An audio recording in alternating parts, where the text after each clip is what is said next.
after Hijrah, so about 60 years after the Prophet died. They were minted by Abdul Malik, who was the Caliph at the time, and as you'll see there, it's often there's a figurative image there. Now, who is this person and who is this image? It's very unsettled and not settled as an argument in academic circles. But I'll give you some of the arguments. You've got a figure there. He's got a beard. He's got wavy hair. He's got, if you'll see on his right arm, he's holding what could be a sword. Probably is a sword.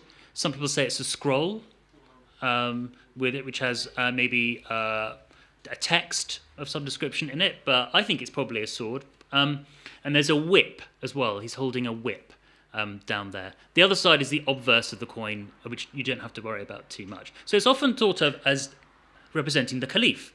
And if you go to the British Museum today, it'll say that standing Caliph a representation of the Caliph Abdul Malik. Except it's a bit more complicated than that. So I'm going to try and go to the next image. Now, how do I do this? There we go. So this obviously is a Christian coin minted around the same time in Constantinople, and it's the Emperor Justinian on the right-hand side. You'll see him, he's holding a cross. But who's that figure on the left? That is, very clearly Jesus, with long hair, with a beard, and with a cross in the background. So when the early Islamic empire was setting up, they had to have models for how they were going to develop their society. And if you had coins which had, on the one hand, your religious founder on one side, and on the other side you have a picture of the emperor or whoever, and the cross there, maybe this is a model that the Muslims and the Caliph saw and said, well, maybe we'll do the same thing. What I'm hinting towards is that it has been argued by, firstly, I read it in an argument by Robert Hoyland, who's a professor of Islamic studies in America, that the standing Caliph coin is actually meant to be a representation of the Prophet. Now, if this were true, it would be amazing, because in 692, 693, the companions of the Prophet were still alive. There were people around who knew him, knew what he looked like, knew his personality. They were all very old by that point, but they were around.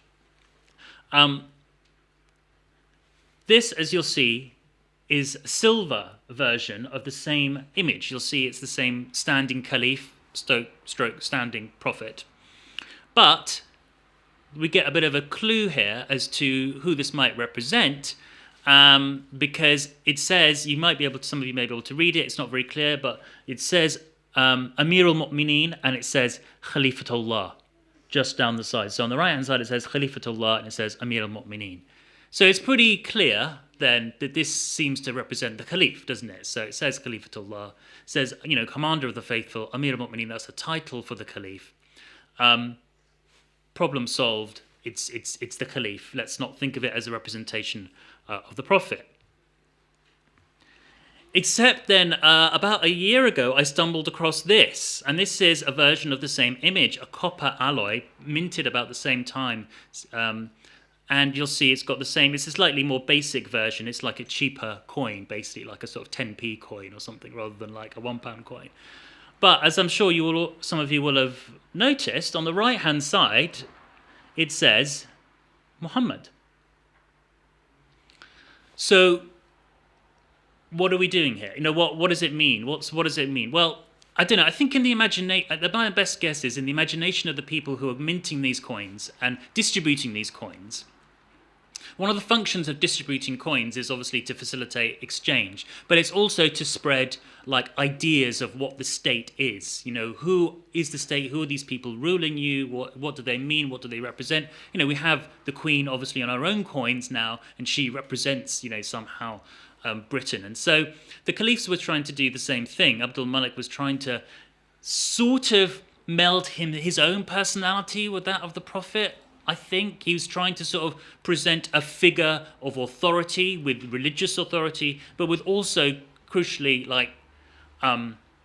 military authority as well. Hence he's got the sword. So in a way, whoever minted the coin and put Muhammad on there was saying, not necessarily this is an image of the Prophet, but certainly this is the image of the person we should be following, and this person is somehow associated with the charismatic authority of Muhammad the Prophet.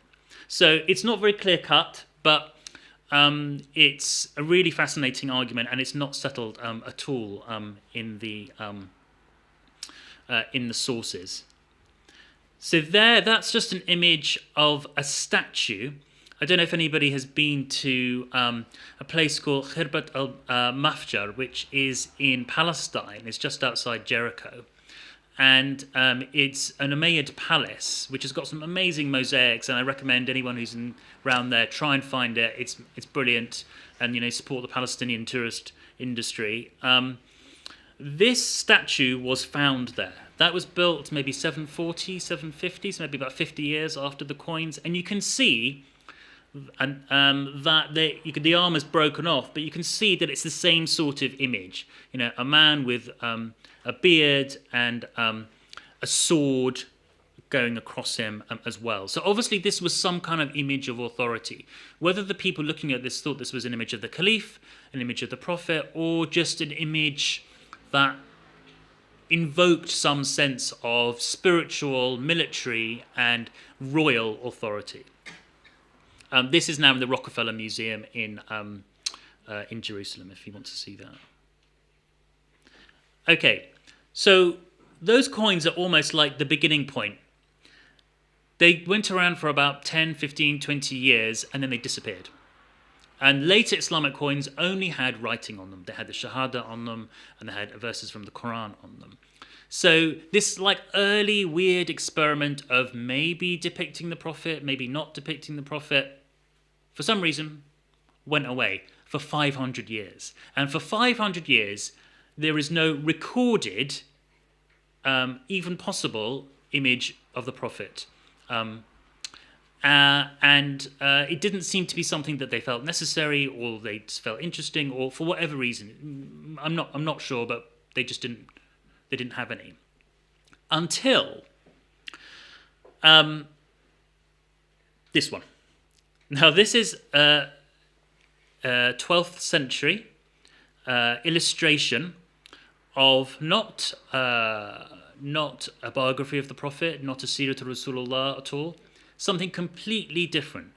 It appears in a Persian romance story called, now let me get the title, it's called Varka and Gulsha.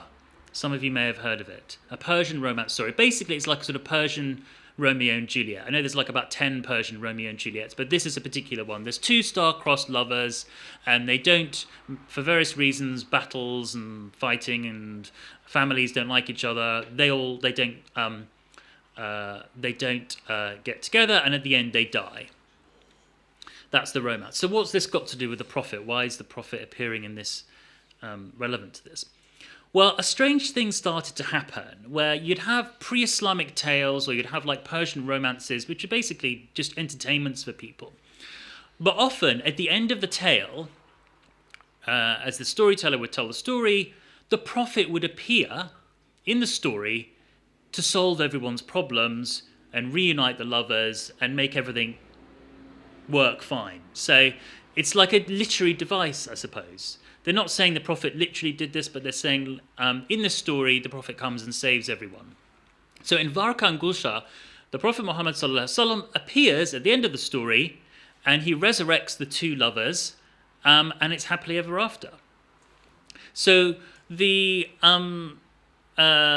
this book, which was dedicated to Mahmud of Ghazna, this illustration was done in Konya at about 12th century, about the same time as Rumi was alive, coincidentally. And it has, we'll go to the image now, a portrait of a man seated on a throne with long tresses, and it is indeed the Prophet himself, because he's labelled as such. And to the right, there are the four Sunni, the four caliphs. So you'll see some of you will say Imam Ali is written down there, his name is written next to him there, so it's definitely them. And you see the Prophet being presented there is very different from the Prophet who might have been represented on those coins. So he's very royal. He's sitting down on a throne. He's sitting cross-legged. He looks a bit like the Buddha, really, if I'm honest. And that's not strange, because the people who made these images were relatively recent converts to Islam. So you're getting a sense here where, like, the tradition of Buddhist art, of Tibetan art, of Eastern art is coming into the Islamic tradition. And so essentially this is the Prophet as a kind of in a Buddha pose. And so this is the end of the story. You see the lovers Varka and Gulshah, they're being resurrected. The Prophet is the person in the red robe sitting down. And what he's doing there, it looks like he's floating, but I think it's meant to be that he's sort of sitting on the ground. And he is basically resurrecting these two lovers. As you can see, of course, there was no sense in which they wanted to cover the face of the Prophet or obscure the face of the Prophet. They didn't think that was a problem at all. The man standing upright, who's got his sort of arm raised, is the king of Syria. And I can't exactly remember what role he plays in the story, but he gets punished for not allowing the lovers to get together, so he becomes very, very old, which is how he's represented as that. So once you start depicting the Prophet in images, in illustrations, then, people start to think, well, if you've got the Prophet appearing in these poems, then why can't he just appear in his own biography? And of course we know, Siratul Rasulullah is a massive genre in Islamic history. There was a historian called Rashid ad-Din who was very famous and wrote a book called The Compendium of Chronicles. Basically, it's a world history. What the Islamic historians used to do is that they used to basically write histories of the world from the beginning. And then they would get to the Prophet, and they would write long sort of rewritings of Sirah and tales of them. So in this Sirah, you can see that this is the birth of the Prophet, sallallahu alaihi wasallam, and it is, as you can imagine, and when looking at it, it looks very Christian, and that's because there's a heavy Armenian influence at the time in the style of art. You can see it with the angels coming down there. But it's definitely the Prophet, and it's definitely an Islamic story. So in a way, the Muslims are feeling like, in terms of, we see illustrations of Jesus and Mary all the time. Well, we've got our great Prophet, and he has a great birth story, so where are our illustrations? So this is like almost like a riff on Christian interpretations and Christian imagery, just like the one before was a sort of play off Buddhist imagery. Now this is a different illustration, but from the same book, and I really love this one. This starts to get more sort of pictorially advanced. Now a lot of you will recognize this moment from the pre-prophetic life of the Holy Prophet, where the tribes of Mecca couldn't agree who was to put the black stone into the Kaaba, and so they asked the Prophet whether he would be the person to do that, and they have this lovely rug. I love this sort of big sort of curtain-like rug which they have stretched out in a curve, and you see the Prophet there again with the long tresses, the white turban this time, picking up the black stone, ready to put it into the Kaaba. And this is a beautiful image, I think, because it really starts to get a sense of the personality of the Prophet. And the images we've seen so far, they've been quite sort of basic, but now you get a sense of, and this is what I'm really interested in, Muslims creating these images because they want to, in a way, imagine the Prophet in their own mind. They want to feel closer to him, to feel like, who was this personality that we value so much? And his face there is amazing. He's looking very not quite downcast, but he's looking very humble. This is a very humble Prophet. This is of course the quality in his personality which the Meccan leaders saw in him. So he's exhibiting that quality. He's the other ones are looking up. Maybe there's a guy in the top left-hand corner there, he's got his bulging eyes and looking very sort of bright. He's got his eyes cast down. It's a very sort of peaceful, reposeful, and there's a sort of charisma around him that you can see.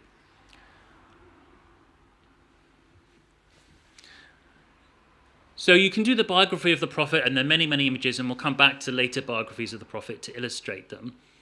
But of course, another great story which started to be developed, sort of the 8th, 9th century really, it started to really take off, was the Mirage Story. Story of the Prophet's ascension to heaven from Jerusalem, and he meets all the prophets, and you know the story, and eventually he speaks to. He has an audience with Allah himself, and then he goes down to hell, and he sees what happens in hell. So it's a story that's ripe for illustration because there's so many brilliant sort of stories and vignettes. This is one of my favorites. This is very famous. You may well recognize this. This is from illustration of the Hamsa of Nizami, and it's by an artist called Sultan Muhammad. You can see how much more advanced the pictorial imagery has become by this point. So the colours are absolutely stunning. There's the greens and the reds and the blues, the Prophet himself in the green mantle with this amazing nimbus of light around him. And you can see, in fact, the angels. They're actually quite European angels. I think they're derived quite a lot from European imagery.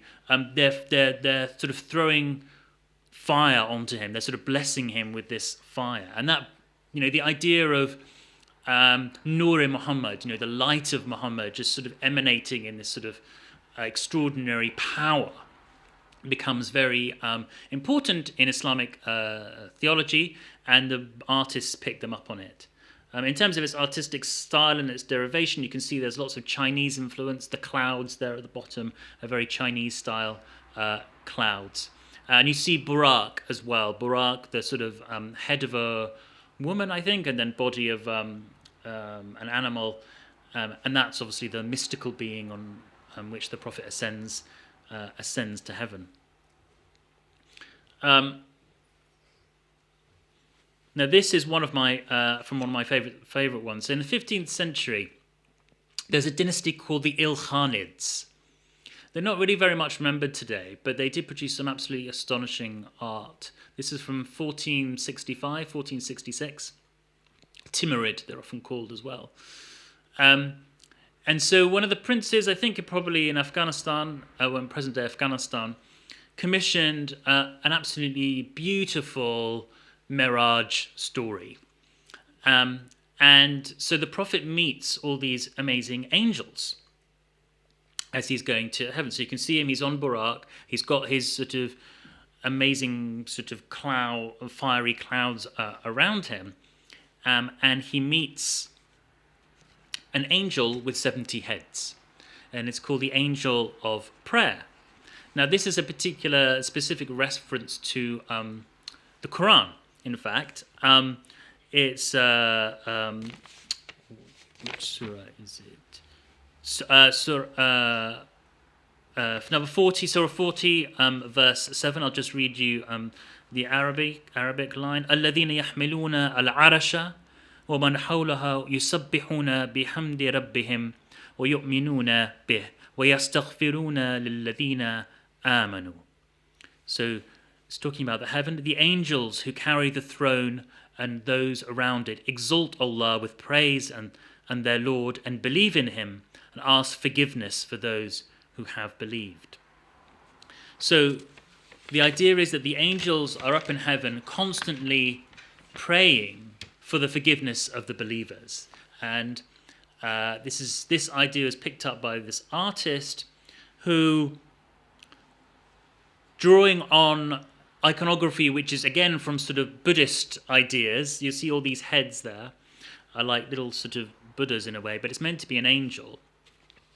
And the idea is that there's 70 heads for this angel, and they have 70 tongues, each angel, and they're constantly performing devotions to Allah all the time. And here the Prophet Sallallahu Alaihi Wasallam meets this angel and has a conversation with them.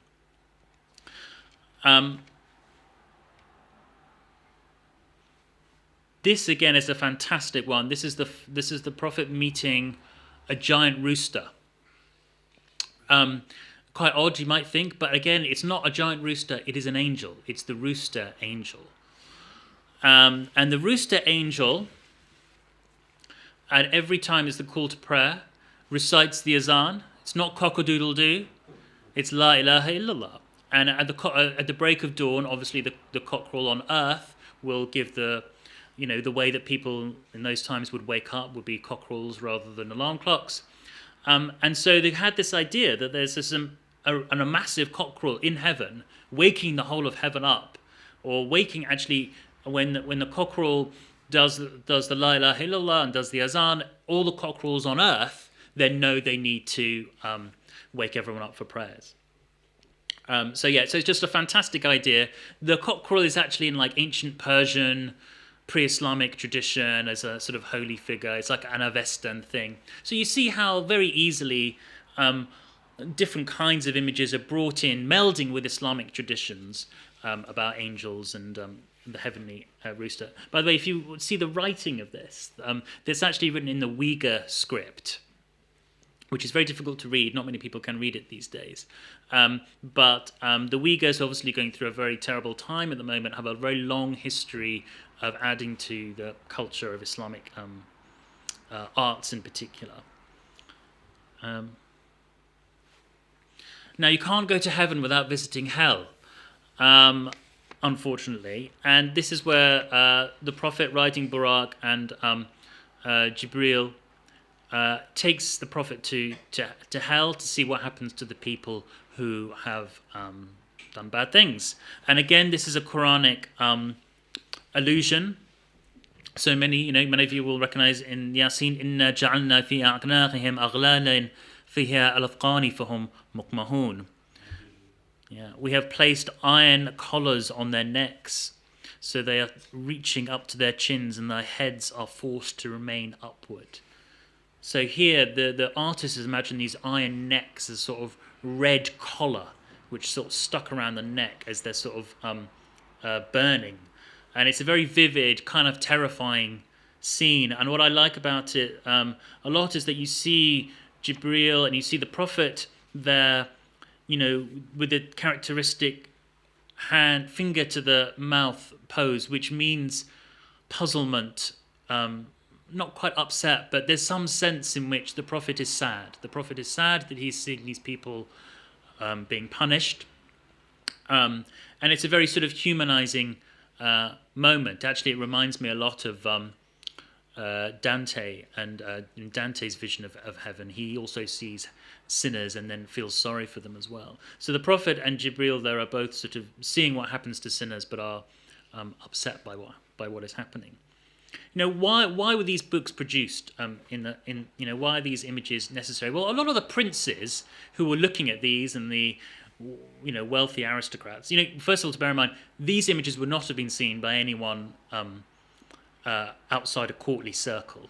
These were very exclusive images. And I think why they were produced was because a lot of the people producing them and the princes there were only recently converts to Islam. Maybe they didn't know that much about Islam, or they weren't that au fait with the theology or the stories. So these visual images are a very easy way. You give someone this image and look at it and say, this is your Prophet, this is what is going to happen to you if you don't do the right thing.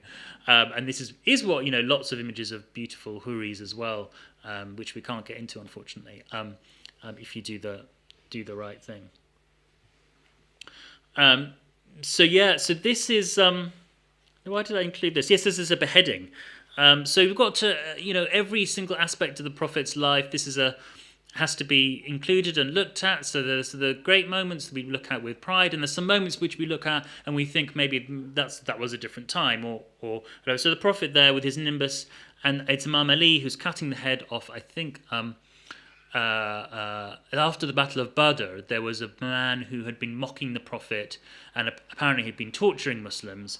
So his punishment was to have his head chopped off, and there he is having his head chopped off.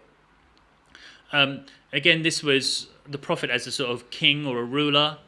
The kings of the time would very much want to produce fear in their subjects. And this is a way of saying, look, the Prophet used to do this to his enemies, so, if you oppose me, then I can do this to you as well. This is a lovely selection. So Siyer-i-Nabi is an Ottoman text, 15th century, 16th century, commissioned, I think, by one of the sultans. It's this life of the Prophet, and it's like a graphic novel, basically. It's an illustrated version of and it's not maybe as pictorially or like artistically as advanced as some of the images we've seen, so it's a tiny bit crude, but there's some quite interesting and fun imagery, so I thought I would share it with you. The first thing to notice, as I'm sure you will have, is that on the right-hand side there, the lady with the face covering is the Prophet's mother, Amina, and the Prophet himself, as you can see, even as a baby, has a little face covering. So now we start to see the Prophet's face being covered a lot more in images. Now, why is that? It's to do with there's suspicions that you can't see the face of the Prophet because there's a suspicion of idolatry, which is a very strong theme in Islam.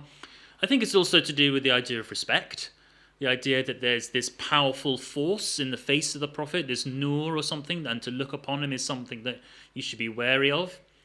So to the extent, of course, that you've got the flame coming out of him there, like a sort of enormous... I don't know, it's like a big hat or something, just going right up to the ceiling. But they felt the need that they needed to cover the face there. Also, they weren't embarrassed about things, and things that were very normal and natural were not embarrassing to them. So here we have the Prophet being breastfed by not Amina, who's at the right hand side, but I think his wet nurse there. And of course the ladies there in attendance there are looking at him as well. So again, obviously influenced by Christian imagery, the idea of Jesus and Mary, but of course in Islamic tradition it's slightly different, so you have the wet nurse there instead of Amina.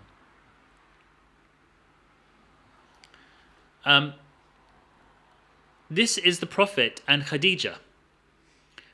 So before they're married, actually. So the stories, of course, is that he goes on these journeys with her to the north and the south, and the trading trips, and he gets to know her. And what I love about this is there's a great intimacy between them. That he's sitting behind her on the donkey. His face is covered, so it's the Prophet. But also, I think, as you'll notice, he looks very short. Like, he looks quite small, and that's to indicate that he's young, that he's youthful. So he's obviously in the tradition he is much younger than Khadija. The artist can't convey youth through the face, which is how you'd usually do it, by making a very youthful face. So he has to do it by making the Prophet very small. So that's before. I think that's during the courtship, and then this is. After them, when the Prophet reveals that he wants to get married, this is Khadija bowing towards him and giving him the respect. And as you see, from being small and Khadija being taller than him, now the roles are reversed, and he is the Prophet and she is the wife. So more traditional sort of gender roles start to be observed at that point. Now we're getting to some probably my favourite bits. So in births, marriages, and of course deaths are very powerful scenes in art. It's actually quite easy to read the Ottoman, you can read it at the top there. This is the Prophet on his deathbed, and the two boys there, as you can see, Imam Hassan and Imam Hussein with him, and it's Bibi Fatima there who is weeping as the Prophet was about to pass away. And you can see it says at the top there, Hassani, Husseini. One of the other things I discovered when I was looking through all these images is the kind of divisions that we seem to have these days between Sunni and Shia, and veneration of the Prophet's family, Imam Ali, Imam Hassan, Imam Hussein. In the 15th, 16th century, even in a state like the Ottoman Empire, which is very Sunni, those divisions are much, much more blurred. Like, much more blurred, and we'll see some more examples of that. It is completely normal for an Ottoman Sunni sultan to want to see an image of Imam Hassan and Imam Hussein with the Prophet on his deathbed. It's not a strange thing. It's not weird. It's not like they're secretly Shia. It's a normal part of religious practice at that time, and in fact to this day to some extent, but definitely at that time. this is an absolutely fascinating image. Now, so it's a bit like the first image that we saw of the Prophet. He's on a throne there. He's got the sort of nimbus around him. So he's talking to Jibril. But if you look at who's in the picture now. So in the first one, we saw that it was the four Rashidun caliphs, the four caliphs the Sunnis believe are the rightful inheritors of the crown. And they were sitting to his right, and those were the only people there. But in this image, which again is nominally a Sunni image, you've got three caliphs on the right hand side, Abu Bakr, Umar, and Uthman. You can tell Uthman because he's always got a piece of paper because he was the person who put together the Quran, so you can identify them. But you've got on the other side, in a much more prominent position, and slightly bigger, Imam Ali sitting there with a blue robe with a red cloak on top, and behind him, Imam Hassan and Imam Hussein. And there you have right at the end there, it's either Bilal holding the sword, or I think maybe one of Imam Ali's servants holding a sword.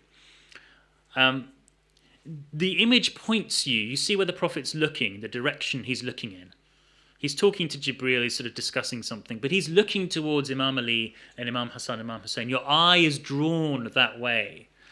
I don't know, I can't really explain why, it's obviously an image that it can't be just Shia because you've got the other three caliphs in there, and if it was just a Shia image, you wouldn't have them. But the sort of the spirit of the image is pushing you towards the Prophet's family. Because of course there were people there who were, very respectful of the Prophet's family, but also maybe there's a sense in which there's some Shia influence as well. So this is like an image that doesn't really fit between divisions of Sunni and Shia. In a way, you could say it's not Sunni or Shia. It's like both at the same time, which makes it really, really interesting. Yeah. Was it Imam Hassan and Imam Hussein? Yeah. Behind him there's Imam Hassan and Imam Hussein. So is one color associated with one Imam? Probably. That's why in the previous picture Yeah. Also the green and the red. Green and the red, yeah. So they both have the green. That's a good point. I hadn't picked that up.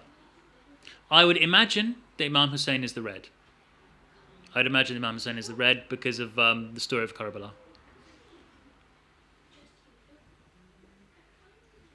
Yeah, so that's the way you recognize these characters. Sometimes they have their names written on them, but sometimes they have a particular bit of clothing which is associated with them, or they're doing something which means, that means that's that person.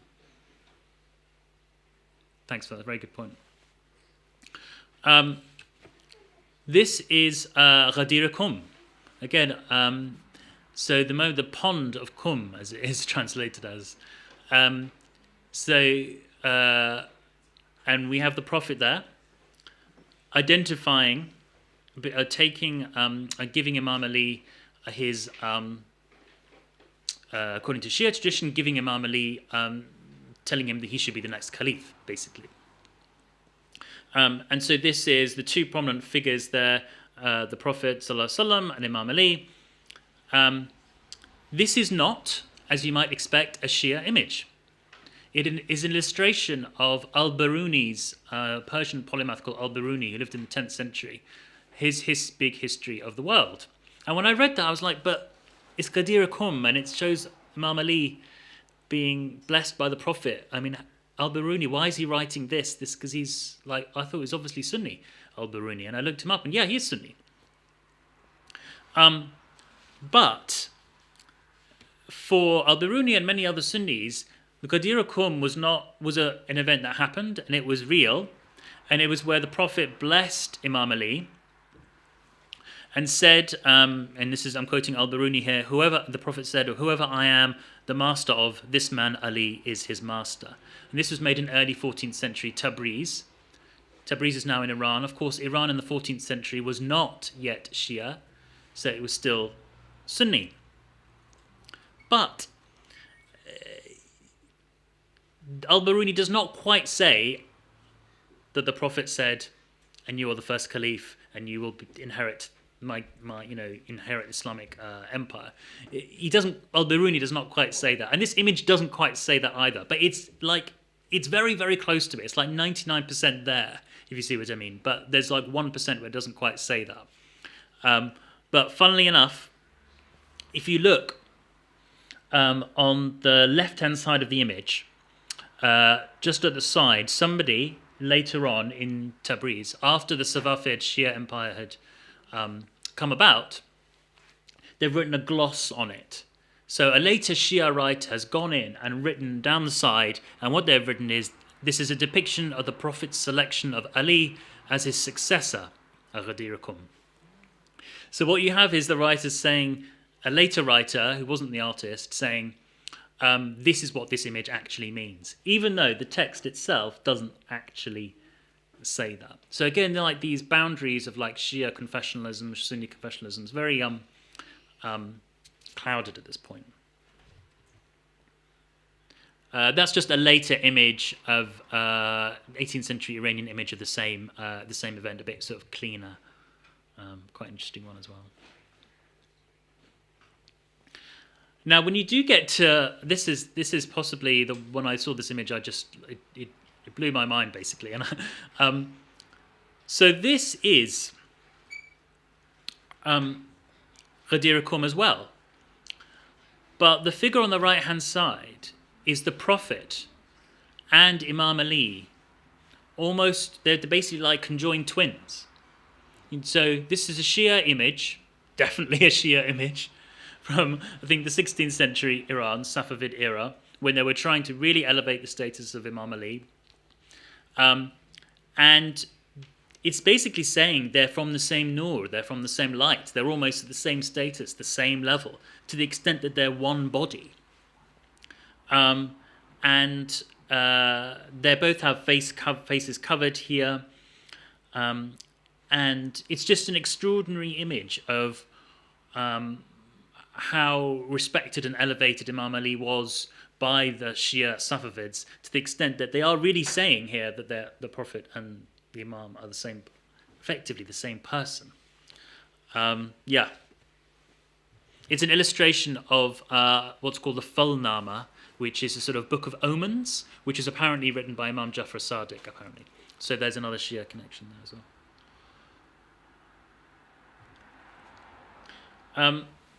I've got lots more, but I'll go through them. This is a really, really fascinating one. I'll go through this slightly more quickly. So this is the illustration of the event when the cleansing of the Kaaba. So the idols of the Kaaba are being removed. You've got the Prophet there in the green, and he is helping Imam Ali take the idols out of the Kaaba. So he's got him on his shoulders. I quite like this. I like the practicality of that. I like, well, the Kaaba's quite a tall building. How we're going to do it? The Prophet is going to take it, but he's going to get Imam Ali to help him and go on his shoulders. It's quite an intimate image. You'll see, interestingly, the idols are represented there as monkeys, which I think is quite a sort of anti-Hindu point, basically, saying these are like the idols that are used now. But what is most interesting to me about this is that we've had discussions, we've seen about like face covered, face not covered. What is the meaning of that? There's two things here to notice. If you look at the Imam Ali at the top there, do you see that his face actually was originally had a face on it? Like originally it had eyes and a mouth, and it's been rubbed off in some way later on. Now, who or why they rubbed it off, we don't know. Some people argue that it's rubbed off because they wanted to deface the image of Imam Ali because they didn't want to elevate his importance as being someone physically here, or like physically above the Prophet. So they're uncomfortable with the image. But Christiane Gruber, who's the professor I talked to, said that actually she doesn't think that's that at all. They've done a very minute analysis of the face and the paints and the pigments. And they found that what they found there is a lot of traces of human saliva. So what is most likely to have happened is people kissed the face. They licked the face. They licked their fingers and put it on the face to get a blessing from it. And over the years, it's just worn away and rubbed away. So these faces become these sources of like power, which is why you protect them sometimes and cover them up. But it's also like, as you know, you would get blessed by it if you were very close and very intimate with it. You'll see in the Prophet's face there, very faintly, it says Ya Muhammad, written on in ink on the face. That's to identify him. But I think also, and this is very, very speculative, but I think it's quite interesting to see because it's almost like the shape of a face itself. Like the memes could be the eyes, and the ya could be a sort of shape of a, you know. So it doesn't quite work, but like the face itself is like almost like echoed in the visual language of the writing. This is, I think, 18th century Iran. So again, a very different style. What is interesting to point out here, again, this is the Holy Family. Imam Ali with the Zulfiqar, Bibi Fatima, the Prophet, Imam Hassan Hussein, and a very, very Western-looking Jibreel there. But interestingly here, Fatima is completely covered, but the rest of the family aren't. So that you see a change in tradition there, where somehow the women are now want to be the people who should be the people covered, but the Prophet's family remain uncovered. This is actually just a really interesting thing. So that people started, like the depiction of the Prophet as a physical feature started to fade away a bit about 1800. No one really knows why. It just fell out of fashion. People still depicted the Prophet, but they did it in different ways. This is like a rose depiction of the Prophet, and it's got the Prophet's name in there, and it's got his lineage. So this is meant to evoke the Prophet, but in non-figurative form, essentially. It's important to remember that in this discussion here, there's no sense in which portraying the Prophet in paint is better, or a better way of doing things, or a more devotional way of doing things. It's just a different way of doing things. And people have used different techniques, not using representation at all, to imagine the Prophet in their own mind. Often you'll see the sandal of the Prophet with written down names, and that's another way of doing it as well. This is a mystery, which I think somebody will have to solve. I don't know who. So in 1905, a Western Orientalist took a photograph of this boy in North Africa. That's the figure on the left there. That's the photograph. Somehow, this went back into Muslim sources, into Muslim tradition, and people started to think of this as an image of the Prophet as a young boy. So you can say Muhammad Rasulullah. It says in Arabic there, in Farsi actually, Muhammad Rasulullah. So how this worked, why this happened, I don't really know, but it's just a really interesting little thing. This is beginning of the 20th century. As you would imagine, perhaps the only place really left in the world that still depicts the Prophet without face coverings and images of the Prophet is Iran, where you still see a lot of these images. That's just a representation of the Prophet as a young boy. You can see him there. So the Prophet as a young boy is a very emotional aspect of the Prophet as well. So he is obviously the bearded figure, the authoritative figure, the kingly figure, but he's also the young boy who goes on the caravans. This is much earlier. This is from Tehran in 2008. So you see these images are still like part of like people still value them, still know about them, still interested in them. And this is like a big sort of public art billboard with the Prophet on Buraq there doing his journey.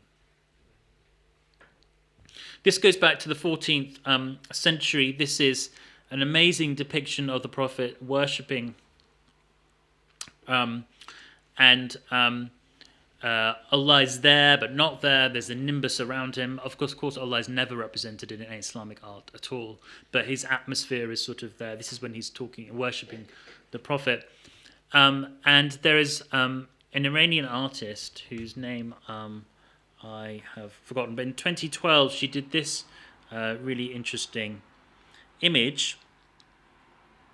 I can't remember her name, but I'll tell everyone later.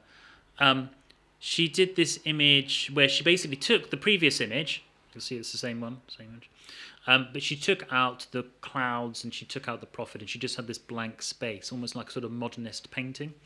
And I don't know what the point is she's trying to make there. Maybe she's saying something like, we're removing visual distraction, and so we can concentrate on just this blue image, and maybe that's a better way of contemplating Prophet or Islam, or maybe it's saying we should be less obsessed with images, or maybe it's saying something quite different. But I just thought it was a really interesting way modern artists are using these to sort of make their own interpretations as well. And this, I think, is the final one, and I think this is probably my favourite. And we've seen the Prophet as king, as warrior, as a young boy, as all sorts of different things. But there's a very consistent tradition of portraying the Prophet as Sufi inspiration. So what we have here is you have 3 Sufis sitting there, and they're contemplating. And you see that there's the Quran there, which is in a little alcove, and the fire is coming out of the Quran. And in their imagination, as they are reciting the Quran or reciting prayers, in their imagination, in their mind, is what is happening at the top of the image, which is the Prophet on Buraq going on his heavenly journey. And the Prophet's face there, which you see uncovered, is a very gentle face. It's a very kind face. It's a very forgiving face. It's a very loving face. And it's the kind of face that a Sufi would find inspiration in. Completely different from the caliphs at the beginning, who wanted a very stern, sort of almost angry prophet to scare people with. This is a prophet who people can emotionally connect with. And that's it. Thank you very much. Salawat. We have time for questions, if there are any questions from either side.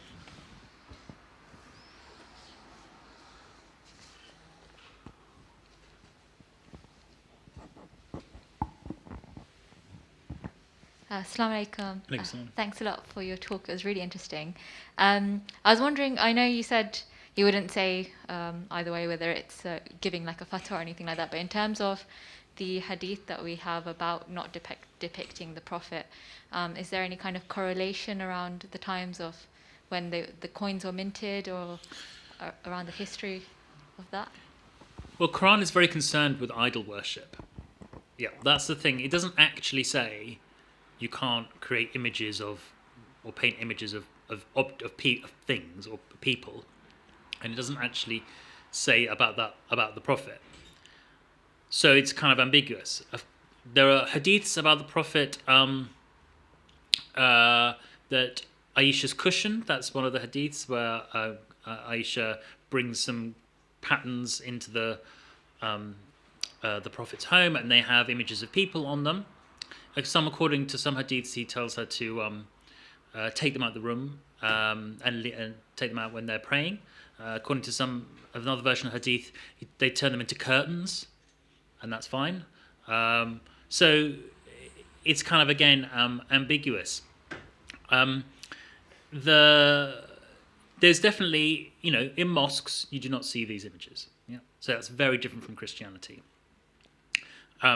And I would characterize this as a minor tradition in Islam. I would say it's not the mainstream, but there are quite a lot of them for something that's not very mainstream. People bring their own takes and interpretations of things, and what I find most interesting is working out how these other Muslims from different times chose to worship Allah and chose to respect the Prophet, because that tells me something about how they lived, and it tells me something about how they understood their own religion. Whether it's right or wrong, I don't know.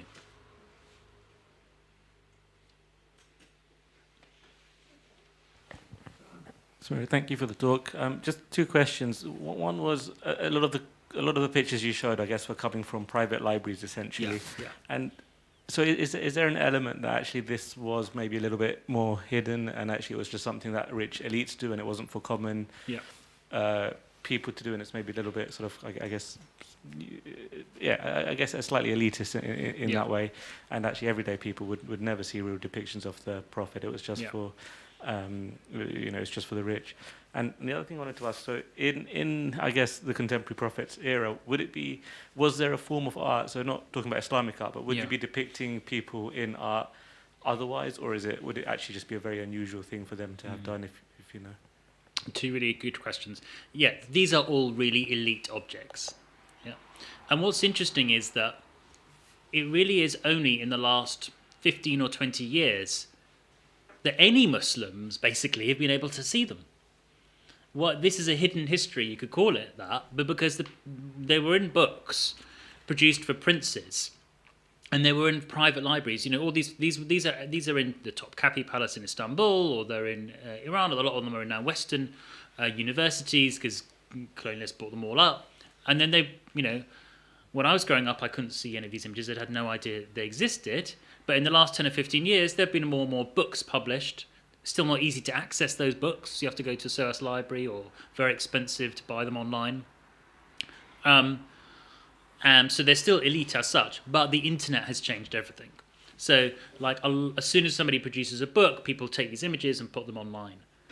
And we're seeing a lot of them now out of their context, out of their tradition, and we're learning about them. We're learning about what these people were. You are right, yeah. These were for princes or for wealthy people. It was definitely elite production. In contrast to, say, Christian art in churches, where it's a definite part of devotion. The one thing I would say is that a lot of the illustrations are to stories that are very well known among the general population, poems or which were recited among people. Yeah, your average Muslim would not have ever seen this, and that's why you feel sort of privileged in a way to be able to access them now. Your second point is, like, what was the state of art production at the time? Well, in Mecca and Arabia and things like that, obviously there's stories about idols being produced, so there's some kind of art production. There's a story, of course, about a Virgin Mary and Nabi Isa, an image of them in the Kaaba, which the Prophet saves. So there was obviously Christians produced art, and there were Christians around the area where the Prophet was there. But really, to produce grand buildings, coins, beautiful books like this, you need wealth. You need an empire, and those things only happen. You need artists, workshops. When the Muslim states finally manage to set up their big empires and have these, you know, wealthy pockets of places, then those things start being produced. There is a really interesting building, a bathhouse called Qusay Amra, which is in Jordan now. It is about like half an hour's drive for Amman. And it's a bathhouse, which is all that's left of a grand Umayyad palace built in about 710, 720. And it's just a huge, like, unusual mix of Greek and Muslim tradition. So there's writing in Greek on the wall, and there's writing in Arabic on the wall. There's horoscopes painted on the wall of this bathhouse. There are also there are also naked women painted on this bathhouse. This was like the Caliph al-Walid's private bathhouse. It was interestingly the Abbasids, when they came to power in 750, they then looked on the Umayyads as the people who were very decadent, the people who spent all their money on wealth on things like decorating bathhouses, and they associated the idea of pictorial imagery and the kind of things in this bathhouse with the Umayyads, and they obviously were opposed to them, and so they very much sort of went the other direction. So anyway, the Abbasids clamped down a lot on these kinds of things, so you would not then get statues in palaces as they had before, or people on coins or decorations or that kind of thing. So there was a change in mood.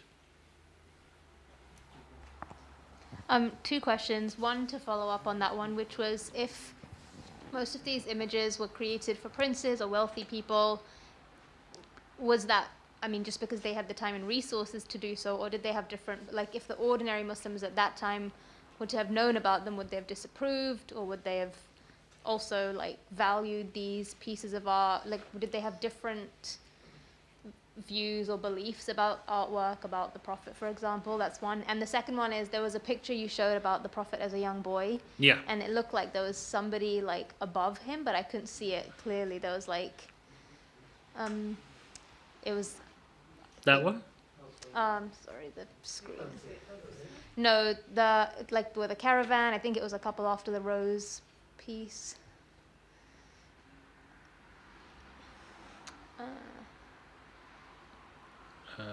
I think those are camels. Yes. In the Yes. picture. I know exactly what you mean. It's a blessing from heaven. Yeah. That's it, Okay. Okay. Do you see? They're pouring blessings. The angels are pouring blessings on him. It's like a benediction. It's like pouring oil for benediction or something like that. Interesting. Yeah. Yeah. Okay. I think that might be. I'm not sure. I think that might be Bahira, the Christian monk recognizing the prophet. But I'm not certain. Okay. Interesting. Yeah. So just that question about different. Yeah. What would depending I on- mean? I'd say that the ulama would probably be less approving of these things than the princes, let's say.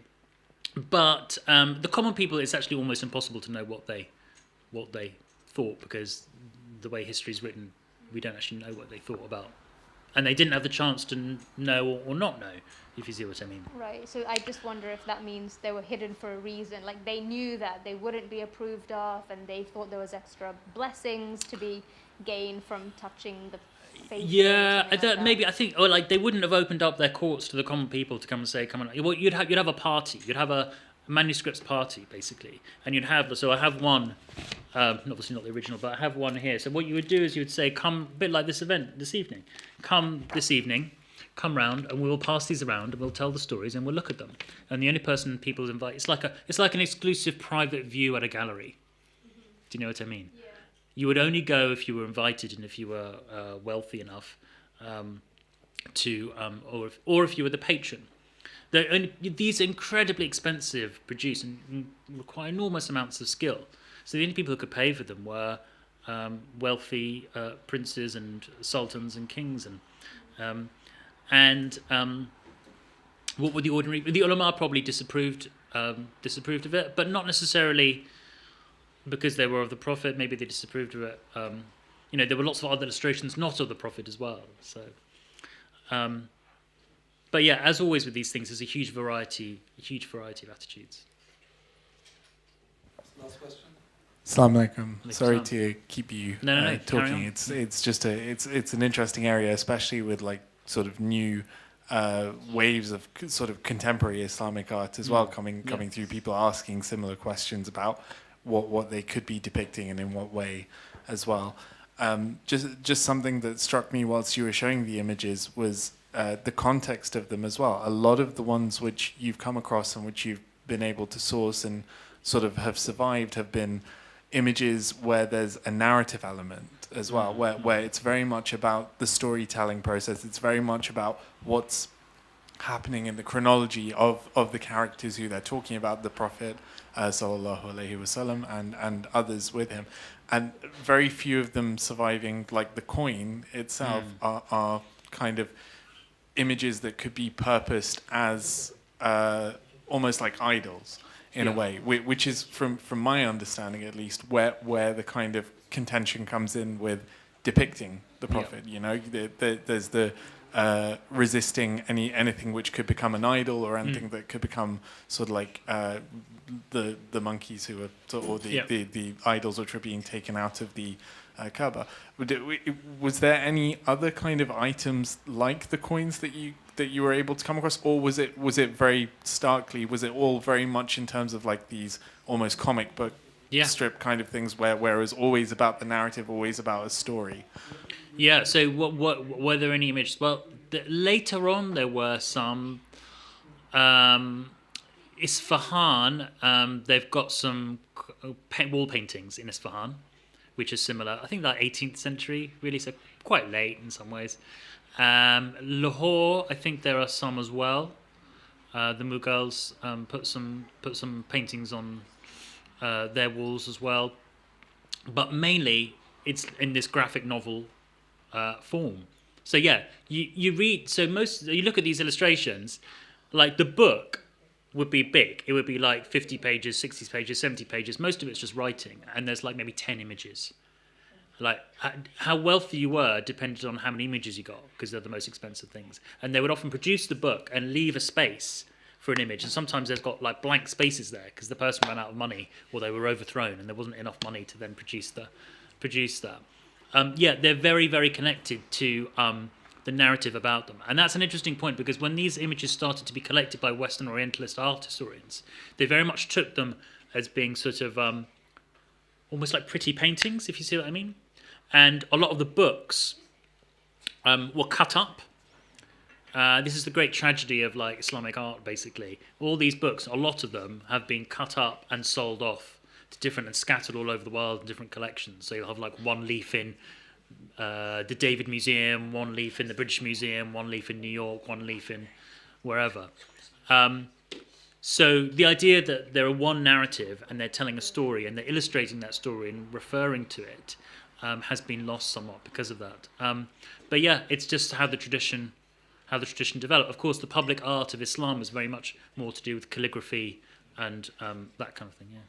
Do you, just as a quick follow-up, do you come across any commentary whilst I understand you were talking to the academic you mentioned that you spoke to as well. Did they mention anything about like differing views as to as a visual aid for storytelling, this is totally normal and fine and there's no contention in it, but when it comes to something more like the statue, there's a bit of a different slant to it, or is it just kind of all treated the same? Well, I think it is just noticeable that I can't think of many pre-modern statues in Islamic history at all. There are some, like, if you go to Middle Eastern countries now, they'll have statues of, like, not the Prophet, but they'll have statues of, like, Ibn Sina or something, although there are statues of the Prophet in various different places, which I can talk to you about. Quite interesting places as well. There's actually a frieze of the Prophet at the Supreme Court in the United States. Remarkably enough, as one of the lawgivers. Quite interesting. But yeah, so you don't see that. Of course, the visual aspect of public Islamic art is to do with calligraphy, to do with designs, to do with flowers, to do with all sorts of vegetation, things like that. You don't see people depicted at all. Yeah, and that is obviously a concern about idol worship. There is a concern that that's the aesthetic that has been chosen. Whilst I suppose in a book, because you're sort of actively reading it. But then I always think as well, there's the whole Sufi story about if you imagine the Prophet in a dream, it is the Prophet. There's that story told, isn't there? And in a way, what you're doing is, the artist, as you're reading this, is helping you imagine the Prophet. It is definitely a spiritual experience. It's not just simply an aesthetic one. They are trying to access something quite deep, I think. Which is why I find them really fascinating. And we live in such a visual culture now. We're probably the most visual time there's ever been in the history of humanity. So, maybe these images will interest people and we'll rediscover them. And and if we can do that, that would be amazing. And we'll finish there. But people do want to have a look at this book and flick through, because there are all sorts of other really cool images as well. Just come up and we can have a look later. Thank you very much. I think we're on the Salaat and Muhammad wa ala Muhammad. Thank you very much, Sameer. Just a reminder of a couple of announcements. Next week we have Dr. Chris Moffat, who will be speaking to us on India's revolutionary inheritance and the promise of Bhagat Singh. The week after we have Dr. Sameer Muhammad. She's speaking about her PhD on the conflict-related issues in Somalia. The week after we have Fatima Manji, who will be speaking about her new book. And the week after we have Dr. Raghib Ali, who will be speaking to us about health inequalities and disparities based on ethnic minority background or not. Thank you very much. Salaat ala Muhammad wa ala Muhammad.